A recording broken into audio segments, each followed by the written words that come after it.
మీ పేరు? నా పేరు వినయ్ బ్రదర్. ఏం చేస్తారన్న? నేను ఆటో ఓనర్లను ఆటో వేస్తూ ఉంటా. 2 ఉన్నాయి నాకు ఆటోలు. మరి ఇప్పుడు ప్రభుత్వం వచ్చింది, మరి గత ప్రభుత్వానికి ఇప్పటికి అప్పటికి ఏమైనా బాగుందా? జగన్మోహన్ రెడ్డి గారి గవర్నమెంట్లో మాకు ఆటో వాళ్ళకి సంవత్సరానికి 10,000 వేసేవాళ్ళు అన్నయ్య. ఈ కూటమి ప్రభుత్వం వచ్చిన తర్వాత మా ఆటో వాళ్ళకి కేసులు ఎక్కువైపోయినాయి. ఎక్కడ పడితే అక్కడ ఫొటోస్ తీసి ఒక ఫోటోకి వచ్చి 1,135 రూపాయలు చలానా వేస్తున్నారు. మేము చాలా ఇబ్బందులుగా గురవుతున్నాం భయ్య. అంతకుముందు మాకు సంవత్సరానికి 10,000 రూపాయల వాహన మిత్ర ద్వారా ప్రతి ఒక్క వెహికల్కి అన్ని ఎలిజిబుల్ అయితే మాకు వచ్చే 10,000 రూపాయలు. ఆ 10,000 రూపాయలని మేము ఆటో మరమ్మతులకి, ఫిట్నేషన్కి, ఆటో ఏదో చిన్న చితక రిపేర్ చేసుకునే వాళ్ళం.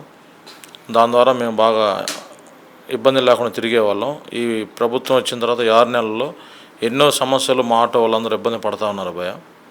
ఫొటోస్ మనిషి ఉన్నా లేకపోయినా కూడా ఫోటో కొట్టేసుకొని వెళ్ళిపోయి మాకు చలన రూపంలో పంపిస్తున్నారు. చాలా ఇబ్బందిగా ఉంది. పథకాల విషయంలోకి వచ్చేటప్పుడు జగన్మోహన్ రెడ్డి గారు గతంలో అమ్మఒడి కానీ, మహిళా దీవెనలు కానీ ఇవన్నీ ఇచ్చారా లేదా? అమ్మఒడి మాకు 5 సంవత్సరాలు వచ్చినాయి భయ్య మా పిల్లలకి.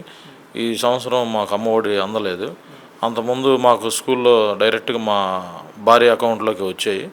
ఆ డబ్బులు మాకు పిల్లలకి అన్నిటికీ ఇబ్బందులు లేకుండా ఫీజులకి, పుస్తకాలకు కానీ, బట్టలకు కానీ అన్నిటికీ సరిపోయాయి. ఈ గవర్నమెంట్లో ఇంతవరకు అయితే రాలేదు. ఎందుకు లేకపోతున్నారంటారు? ఎందుకనేది వాళ్ళకే తెలియాలి. ముందేమో ఎంతమంది ఉన్నా ఇస్తా అన్నారు. నాకు 3 పిల్లలు భయ్య. మరి నాకైతే 45 రూపాయలు బాకీ ఉన్నాడని చెప్పి అనుకుంటున్నాను. పవన్ కళ్యాణ్ గారు, చంద్రబాబు నాయుడు గారు. అంటే గతంలో మీకు స్కూల్ పిల్లలు వెళ్ళడానికి ఎలా అనిపించినాయి గవర్నమెంట్ స్కూల్స్? గవర్నమెంట్ స్కూల్లోనే చదువుతున్నారు మా పిల్లలు.